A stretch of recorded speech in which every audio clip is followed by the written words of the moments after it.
Kai was the kind of guy people barely noticed. No titles, no talent, no glory. That is, until fate dropped him into Astra Academy, the elite fortress where only the brightest minds and most gifted warriors are forged into legends.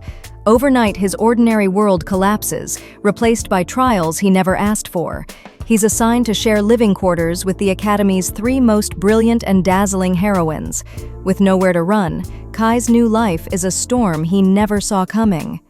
But before we get into the video, let me know in the comments, where are you watching from right now? And hey, don't forget to drop a like. It really helps out the channel. The Academy itself is ruthless, a place where gifted students sharpen their powers to outshine the rest. Kai, the newcomer, barely has time to settle in before disaster strikes. On his very first day, he's humiliated in front of the entire school. The vice captain of the martial arts division singles him out, tearing into him as a weakling unworthy of Astra's gates. The whispers sting worse than the blows. Students laugh, sneering that Kai will never measure up to his legendary mother, Ayame, a world-renowned star whose reputation is untouchable. To them, he's nothing but her pale shadow. Fueled by anger, Kai finally snaps. He shouts for them to stop comparing him to his mother, his voice shaking the courtyard. And then, without thinking, he charges at the vice captain. No divine blessing, no hidden power, just his raw will. But reality is cruel. His strike lands like a feather, and within seconds he's slammed into the ground, the crowd's laughter echoing around him.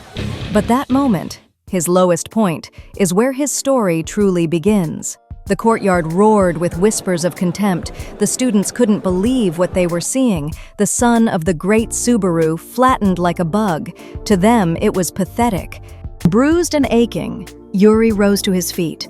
He wasn't surprised. Being compared to his mother, the untouchable Subaru, was nothing new.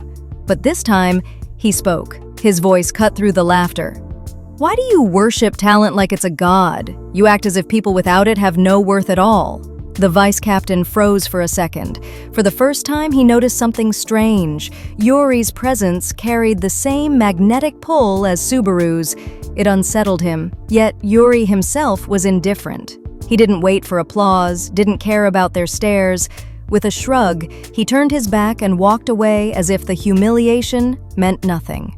But pride doesn't die easily. Snarling, the vice captain lunged forward, convinced a brutal beating would awaken whatever hidden spark Yuri might have.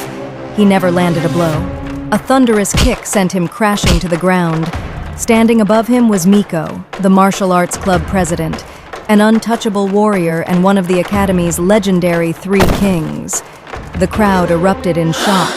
And then, as if destiny itself had scripted the moment, the other 2 kings appeared.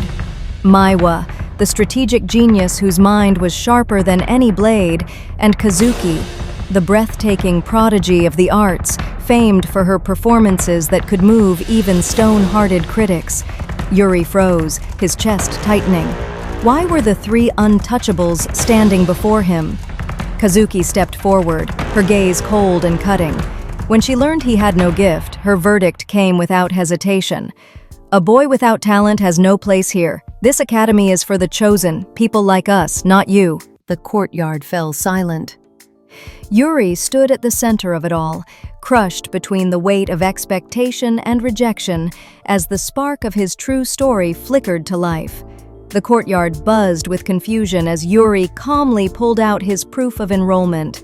The crest of the academy shimmered faintly on the document, but the words, "General Education Program," drew scoffs from every direction. The 3 kings exchanged looks. To them, general education was practically another world. Feeling the weight of their disdain, Yuri stuffed the paper back into his pocket and turned to leave. "Forget it. I'll just head to class." But before he could take a step, Maiko's voice boomed across the courtyard.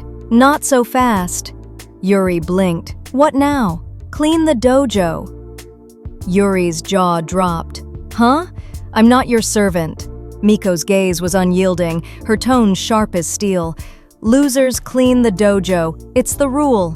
The crowd snickered. Yuri muttered under his breath, but reluctantly picked up the broom. Hours later, when the martial arts team returned, their jaws nearly hit the floor. The dojo gleamed as if it had been blessed by the gods themselves. Every floorboard shone, every mat spotless. But Yuri wasn't there to see their astonishment. He was already walking down the quiet academy streets toward the boarding house where he would live, lost in thought. Since childhood, he had dreamed of standing in the same light as his mother, Subaru, a star so bright the world itself revolved around her.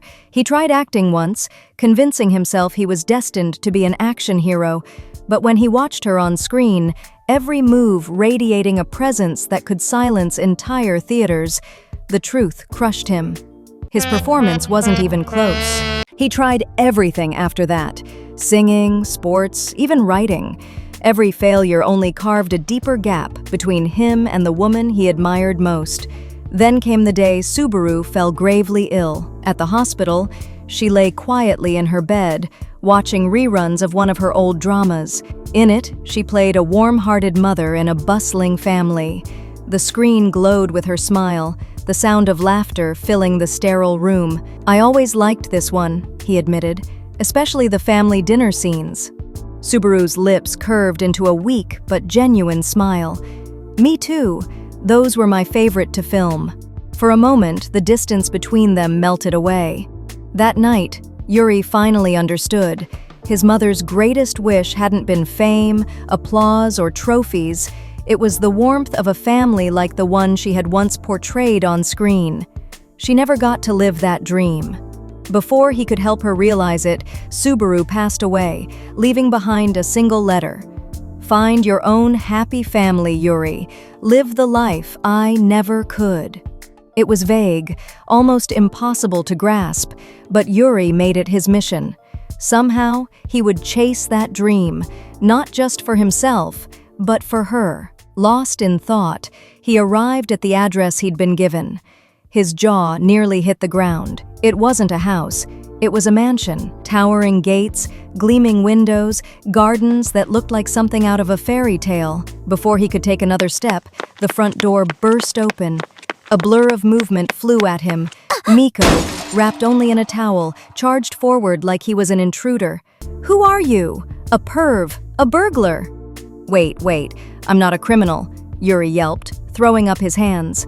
But Miko was relentless. She lunged, slipped on the marble floor, and fell flat, landing in a dangerously compromising position right in front of him. Yuri blinked. Silence hung thick. Then, instead of offering a hand, he grabbed another towel from the rack, plopped it over her head, and started rubbing. "Calm down, geez, you'll catch a cold." What are you doing, idiot?" she sputtered, thrashing under the towel. But for some reason, maybe out of sheer shock, she let him continue for a moment. And that's when things got worse. The door opened again. Miwa and Kazuki, the other two kings of Sika Academy, stepped inside, exhausted from the day. Their eyes widened at the sight. Yuri crouched over Miko, towel in hand. "Explain yourself. Now." Miwa's tone was ice. "You've got 5 seconds before I throw you out myself," Kazuki added, arms crossed. Yuri froze, panic coursing through him. I don't even know what's going on." Right then, his phone rang. He answered it shakily. On the other end was the mansion's owner, a calm, warm voice. "Yuri, I hope you've arrived safely. That mansion was your mother's favorite place. I promised Subaru I would take care of you, so you'll be living there from now on, as a favor in her memory." Yuri exhaled in relief. "So I'm not trespassing after all," the voice continued. "There's just one thing you should know. My 3 daughters live there too. I trust you'll get along with them. After all, they're extraordinary young women. Perhaps living with them will awaken something in you. Something worthy of Subaru's legacy." The line clicked off. Yuri slowly looked up. His stomach dropped. The 3 daughters were staring him down, the 3 kings. For Yuri, the dream of building a happy family began crumbling faster than he imagined. The moment the sisters realized he was moving in, their faces twisted in outrage. "You've got to be kidding. Dad seriously brought this loser into our house?" Miko scoffed. "We're not babysitting some random intruder," Miwa added coldly. Kazuki sighed dramatically, brushing her hair back. This is beyond insulting. That's when he noticed something odd on the floor. He bent down to pick it up, but Kazuki snatched it first, hiding it behind her back. His eyes darted around, and the truth hit him. The house was a disaster. Dirty dishes overflowed in the sink. Garbage was stacked in corners. Laundry spilled everywhere. "Don't look at me," Kazuki said quickly as the others glared. "I was busy rehearsing." But Yuri wasn't convinced. He opened a cabinet and found broken plates shoved inside, the shards hidden away. "So you did try washing them, but you broke everything, didn't you?" Kazuki's cheeks flushed crimson. That was just bad luck. Before Yuri could tease her further, Miwa appeared, struggling under a mountain of dirty laundry. "Ugh, fine. Since you're here, you handle this." "Sure," Yuri said without hesitation, taking the pile without complaint. He glanced at Miko. "You were supposed to handle cleaning duty, right? Doesn't look like you did much either." That jab hit hard. Miko slammed her fist into the wall. "You've got no right to talk, you nobody." The three sisters took turns berating him, but Yuri didn't bite back. Instead, he rolled up his sleeves and got to work. Within minutes, the dishes were spotless, the laundry folded, the living room gleaming. By the time the sisters finished mocking him, the entire mansion sparkled like new. If you enjoyed this episode, don't forget to smash that subscribe button, drop a like, and ring the bell so you don't miss part 2. Trust me, you don't want to miss what's coming next. Stay tuned, legends, this story is only getting crazier from here.